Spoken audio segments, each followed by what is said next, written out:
What's going on, guys? Phil here from Philscraftcorner. I hope you're all having a great day. Personally, the last couple of days for me have been a little bit rough, mainly because this brand new laser tube from Viva, I've still not figured out how to pronounce it, died. I don't know what's actually happened. A lot of people are suggesting that the tube that carries the CO2 in the centre has cracked somewhere along the line and it's released all the CO2 gas into where the water tubes are. I can't quite see anything in there. I've taken all of the silicon off from where I connected it and I've checked it, but it just doesn't fire. What happened was I came to test fire it at the start of a job to make sure everything was aligned and cleaned, and I had a tiny little dot and everything was firing okay, and I heard a very loud pop and lots of arcing.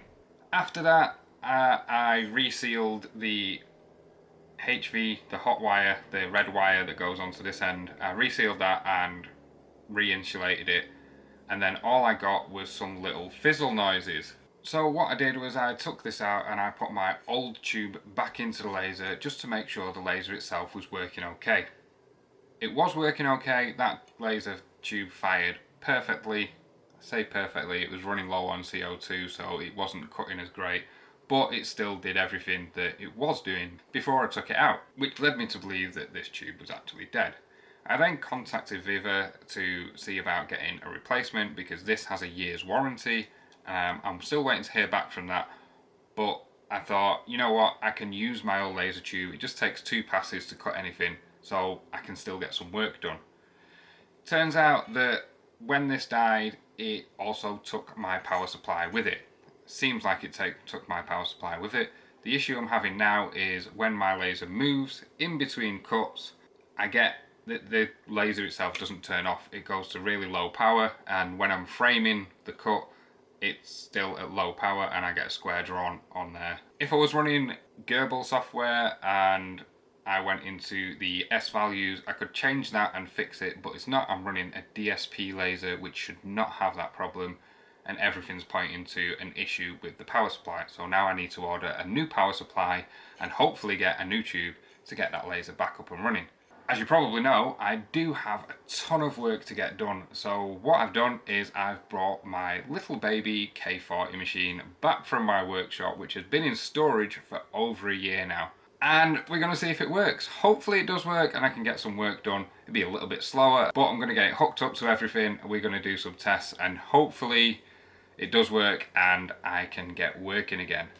So if you want to see if this K40 does work, then stick around and hopefully fingers crossed, we can get some work done and we can get the K40 back up and running.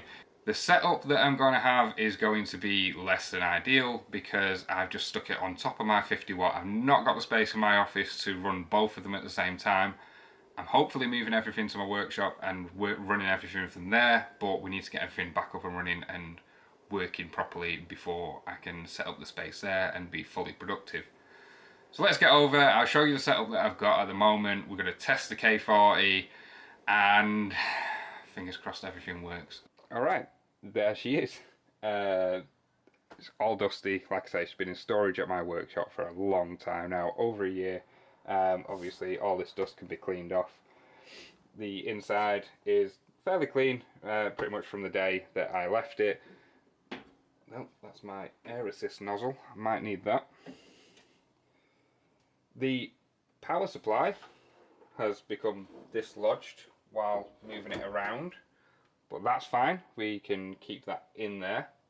I was tempted to take this power supply out and put it in my 50 watt.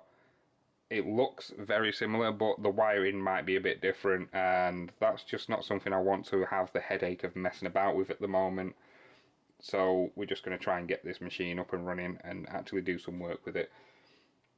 The power supply is fine like that. It's not going to move. It'll be fine for now.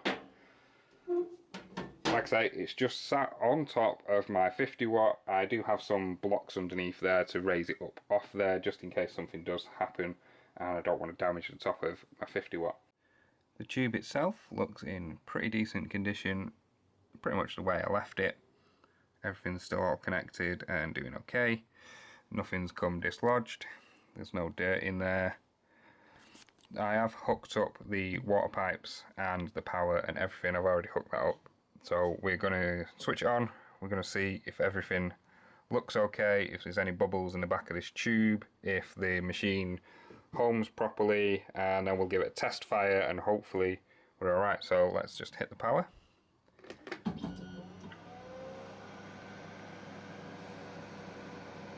A little bubble going up there. So there's water running through, there's no leaks by the looks of it. So that's good. Always a good sign when there's no leaks. Give this pipe a pinch. So the only bubble I can see, tiny little bubble there next to that collet. We should be alright with that because I'm not running any major jobs. And obviously I'm going to keep this as cool as possible anyway. 99% of that is covered, but we're going to be okay with that. The machine did home, I heard it, so let's pull it back away, flick it on. That's good, it's always a good sign. Let's throw some scrap material under there. Just a bit of scrap material under there, just in case the test fires. Everything should still be lined up. I've not touched anything, so it should still fire. Let's turn the power right down to minimal, which was 1. I think it didn't set off before 1. These are the markings that I put on there myself for different power for different things. So 1, I think that was the lowest it would fire at. Switch it on, hit the test button, the MA meter bounces nicely. I'm getting some good noises from the back as well, and that looks good. A decent purple beam coming out of there, so everything seems good so far. Yep, we're getting a decent beam come out the front as well, so that's burnt there. Let's have a look. Yeah, right there, we're burning again. So that's cool, that works. Well, I'm going to get my temporary bed set in here. I do know roughly that the focal point is level with the bottom of this duct, and my 0 point is roughly putting a piece in against the left bit of the gantry and that duct, so around there should be a decent focal point. I'm not worried about getting absolutely perfect at the moment, I just need to get some work done. So I'm going to get a temporary bed set up in there, and hopefully we can get some cuts made and we can get this machine running nicely. Okay, so I've got a scrap piece of my 3mm MDF in here. I've got it resting underneath because these are too big to actually fit in there, but that should be enough of a focal point to get things done right.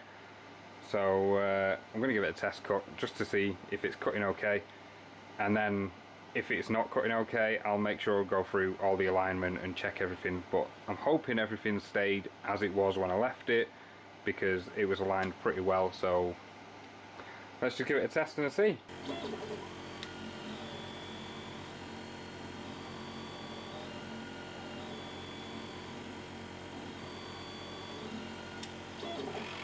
Oh, do not know how happy that tiny little circle makes me feel right now. Oh yes, we can work. So there we go, beautiful clean cut with my old dusty left for a year K40. Ah, you beautiful machine, you. Okay, so we've got everything set up, water temperature's cooled down to about 14 degrees, and we're going to try this cut. We're going to hopefully get this cut done. This is nice and wedged in there pretty well.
Alright, so as you can see, it did cut most of it out, these bits.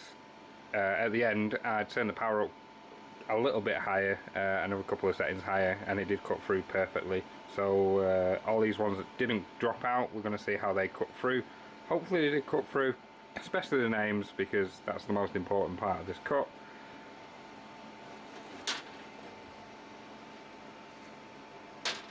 Flip it over. A lot of those did seem to go all the way through, so let's give them a poke. We'll see. Yeah, they're fine. They worked out pretty well. Just a gentle little poke and they're all popping out. For some reason, some of the circles didn't cut quite circular. I think I might need to give the rails a good grease up. You can see this one here. My focus is way out. Let's see if we can get that in focus. The circles aren't all the way round. There's a couple of spots like that and there where it went straight. I think it's the y-axis here. I think something's sticking on there. I was listening to it and watching it while it was running, and while it was moving up and down this way there was a little bit of a grinding noise, so I'm going to grease this rail. It is dry, so it's probably the issue. And I'm going to check the tension on the y-axis belt, which you just pull your y-axis, your x-axis down to this little window here that you can only just see in this shot, and then you can tighten the belt up with the Allen key there. So hopefully that fixes the issues we're having with that. Everything else seems okay. I'm really happy, and I'm really glad this machine's still working.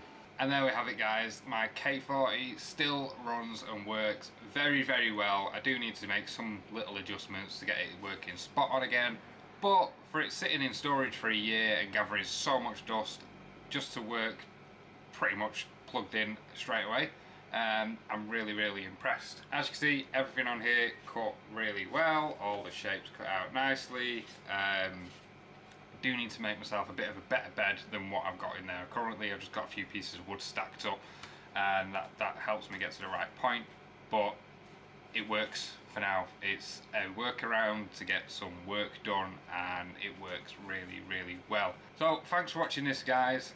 I really, really appreciate you watching it and sticking with me through the process of learning lasers. If you do learn anything from these videos, if you find anything kind of entertaining, then give it a like. It does make me feel much, much better, and honestly it was needed today. I'm feeling so much better now that I know my K40 is running okay and I can actually get some work done. That's relieved so much stress from me. Thanks for watching, guys.